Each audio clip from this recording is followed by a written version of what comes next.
शासकों को सौंप दी। इसी तरह उत्तरी छोटा नागपुर में संताल और खेरवार शासन व्यवस्था और मानभूम जंगल महाल में भूमिज समाज शासक के रूप में उभरे। मेरी गोद में अंकुरित आदिवासी समाज मुझसे आस्था और स्नेह की डोर बांधे अपनी बनाई व्यवस्था में चल रहा था। यहाँ जीवन था, आस्था थी, उत्सव थे, आनंद था, सब कुछ अपने और प्रकृति के अनुरूप।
तभी समय चक्र घूमा और हिंदुस्तान के इतिहास की किताब में एक नए पन्ने की रचना शुरू हुई और हमारे आंगन में अंग्रेज ग्रहण बनकर उतरे।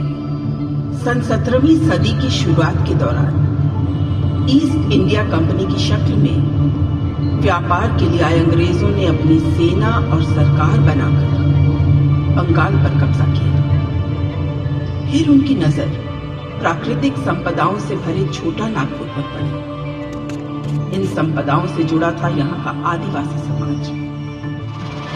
और फिर उन्होंने सरकारी नीतियों की आड़ में अपना खेल शुरू किया। 1793 में governor general Lord Cornwallis permanent settlement act लेकर आए, जिसके तहत जमींदारों को जमीन का मालिक बनाकर आदिवासी समाज के मालिकाना हक पर प्रश्न उठा दिए।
सन 1832 से लेकर 1914 के दौर के आंदोलनों में समाज की पीड़ा और प्रतिरोध के स्वर एक साथ गूंजे, जिन्हें दबाने के लिए अंग्रेजों ने अपनी पूरी ताकत झोंक दी। लोगों को यातनाएं देने के लिए पुलिस चौकियां बनवा दी। लेकिन धरती के साहसी वीरों ने अंग्रेजों को बता दिया कि वो उनके गलत इरादे को यहाँ कभी कामयाब नहीं होने देंगे। उन्हीं वीरों में से एक थे वीर बुद्धू भगत। रांची जिले के गांव सिलगाई के निवासी वीर बुद्धू भगत ने गोमुंडा उराव विद्रोह, जिसे कोल विद्रोह कहा गया, उसमें बड़ी भूमिका निभाई। उन्होंने अपने समर्थक क्रांतिकारियों को पारंपरिक शस्त्रों से लड़ने की नई शैली सिखाकर उन्हें अंग्रेजों के सामने मजबूती से खड़ा किया। उन्हें गिरफ्तार करना अंग्रेजी सरकार के लिए चुनौती बनी हुई थी। एक बार जब अंग्रेज सरकार इन्हें गिरफ्तार करके जेरोया ले जा रही थी, तब जोर की आंधी ने अंग्रेजों का खेल बिगाड़ दिया।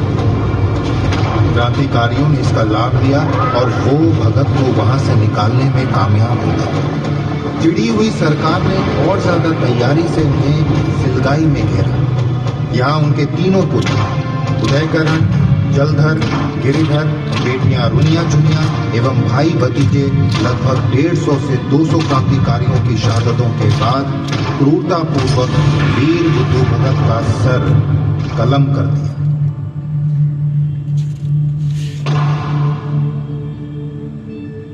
अंग्रेजों के अत्याचार के खिलाफ आदिवासी समाज का उबाल बढ़ रहा था। इन्हीं दिनों क्रांति की धारा में एक नाम और जुड़ा, गंगा नारायण सिंह। इन्होंने भूमिज समाज को संगठित करके अत्याचारी सरकार को अपनी धरती से उखाड़ने का बीड़ा उठाया। गहरी समझ, साहस और कुशल रणनीति के बल पर गंगा नारायण सिंह ने सरकार को यह एहसास दिला दिया कि समाज अपनी धरती, अपने स्वाभिमान की लड़ाई में मर भी सकता है और मार भी सकता है। गंगा नारायण का प्रभाव बढ़ रहा था और दूसरे समाज के लोग भी इस धारा से जुड़ने लगे थे। बस अंग्रेजों ने इस नाम को पूरी तरह से मिटाने की ठान ली। देश का दुर्भाग्य कि उस समय कुछ सरकारी नुमाइंदों के अलावा हमारे शासक जमींदार भी अपने सुख और लालच के लिए अंग्रेजों के घुटनों पर बैठकर उनका साथ दे रहे थे।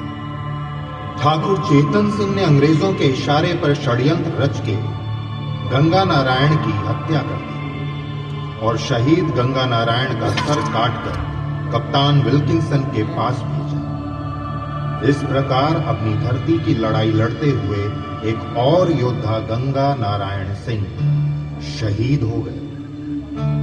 1831-32 के क्रांति के इस दौर में हो मुंडा समाज का बड़ा योगदान रहा है। इस समाज के हो मुंडा उराव उलगुलान की कमाल संभाली सिंधभूम जिले के एक गांव राजबासा के पोटोहो ने।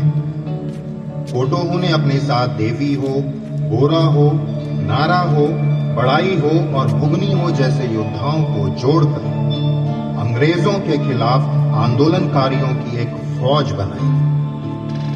ये फौज अंग्रेजों को बड़ा नुकसान पहुंचा रही थी। 18 नवंबर 1837 को सिरिंसिया घाटी में अंग्रेजी सरकार और फौज के बीच एक बड़ी लड़ाई हुई। इस लड़ाई में कुछ आंदोलनकारी तो शहीद हुए, लेकिन कई सिपाही भी मारे गए। आंदोलनकारियों की इस तरह से उग्र होकर बर्ताव करने की ये पहली घटना थी। शिकस्त से मार खाई सरकार तिलमिला उठी। उस सरकार ने इस समाज पर अपने अत्याचार बढ़ा दिए। लोगों को यातनाएं दी गई, गांव को आग लगा दी गई। आखिरकार सरकार भय का माहौल बना के षड्यंत्र रच के इस आंदोलन पर अंकुश लगाकर अपने मंसूबे में कामयाब हुई। यहाँ उसने हो समाज के लड़ाकू योद्धाओं को गिरफ्तार कर लिया और उन्हें फांसी पे चढ़ा दिया। पोटो हो, बड़ाई हो और नारा हो को 1 जनवरी 1838 को जगन्नाथपुर में और बोरा हो और पांडुआ हो को 2 जनवरी 1838 को सिरंसिया घाटी में फांसी दे दी गई। सरकार यही नहीं रुकी, उसने ऐसे ही कई हो वीरों पर झूठे अपराध लगाकर उन्हें जेल में डाल दिया। इन वीरों का त्याग और बलिदान एक और मशाल बन गया, सरदारी आंदोलन और बिरसा के उलगुलान का। सरकार को घुटने टेकने पड़े। उसने अपनी नीतियों में बदलाव करके इनकी मांग को मंजूरी देते हुए विल्किंसन एक्ट की नींव रखी। तिलंगा खड़िया, एक ऐसा नाम जिसने कुछ ही समय में अंग्रेजी हुकूमत को हिलाने में बड़ी भागीदारी निभाई, जिसने अंग्रेजों के दमनकारी प्रणाली के विरोध में अपने आंदोलन को बढ़ाने के लिए खुद की एक प्रणाली जूरी पंचायत बनाई। यानी वो सवेरे किसी मैदान में युवाओं को एकत्रित करते, सरना का सफेद झंडा गाड़ा जाता, फिर पूजा की जाती, उसके बाद युद्ध अभ्यास किया जाता, अंत में बैठकर समाज की सारी समस्याओं के समाधान पर चर्चा होती। इसके बाद अंग्रेजों ने उन्हें जेल में डालकर समाज का शोषण और बढ़ा दिया। अपमान और आक्रोश से भरे तिलंगा खड़िया जेल से निकलने के बाद अपने आंदोलन को और मजबूत करने में लग गए, जिसके प्रभाव से भयभीत अंग्रेजों ने उन्हें मौत दे दी और अपने एक सरपरस्त बोधन सिंह से उन्हें गोली मरवा दी। धरती की लड़ाई के अनुष्ठान में 4 भाइयों एवं उनके 2 बहनों के नाम उभरे, सिद्धू कानू, चांद भैरव एवं फूलो चांद। अपने संथाली समाज को संगठित करने के लिए इन्होंने साल के पेड़ की टहनियों को अपने समाज में बांटकर लड़ाई से जुड़ने का निमंत्रण देकर 10,000 संथालियों को संगठित किया। मन में आक्रोश लिए अपने शस्त्रों और साहस के साथ इस समाज ने अंग्रेजों को मजबूत टक्कर दी। संथाल हूल के नाम से जाना जाने वाला यह आंदोलन इतना उग्र और प्रभावशाली था कि आंदोलनकारियों को नियंत्रित करने के लिए सरकार को सेना बुलानी पड़ी। 16 जुलाई 1855 तीर पैंती का युद्ध क्रांति की लड़ाई में महाआंदोलन के नाम से दर्ज हुआ। सच्चाई और जीवन के मूल अधिकारों के लिए हाथों में तीर, तलवार, टांगी, ढेलफांस जैसे साधारण हथियार लिए आंदोलनकारी मेजर बरोज के आधुनिक हथियारों से सजी सेना पर भारी थे। यहाँ भी अंग्रेजों को मुंह की खानी पड़ी। अंग्रेज इस चोट से उभरे ही थे कि 21 जुलाई 1855 को वीरभूम के युद्ध में लेफ्टिनेंट टोलमेन की बड़ी सेना को ही संथाल समाज ने घुटने टेकने पर मजबूर कर दिया। इन्होंने हुकूमत से जुड़े लोगों और ठिकानों को लक्ष्य बनाया, नील के कारखाने जलाए, राजमहल गिराए और अंततः लड़ाई को मजबूती देते हुए दोनों शहीद हो गए। नतीजतन अत्याधुनिक हथियारों से सजी ब्रिटिश सेना की अपराज्यता का मिथक टूटा एवं 1857 की क्रांति संभव हुई। सन 1857 में जली क्रांति की मशाल से प्रभावित होकर पलामू इलाके के 2 और भाई नीलांबर और पीतांबर ने भोक्तास, चेरोस और खरवार समुदाय को इकट्ठा किया। वो ब्रिटिश सरकार के 4 प्रमुख केंद्र डाल्टनगंज, लेस्लीगंज, जैनपुर और बाहपुरों में से एक केंद्र पर कब्जा करने का लक्ष्य रखा। इन्होंने अपनी बहादुरी के जब ऐसे करतब दिखाए तो हुकूमत की बंदूकों के मुकाबले में इनके हाथों की तलवारें भारी पड़ी और एक दिन ये दोनों भाई लड़ते हुए शहीद हो गए। क्रांति की मशाल आंदोलनकारियों के एक हाथ से दूसरे हाथ में बढ़ रही थी।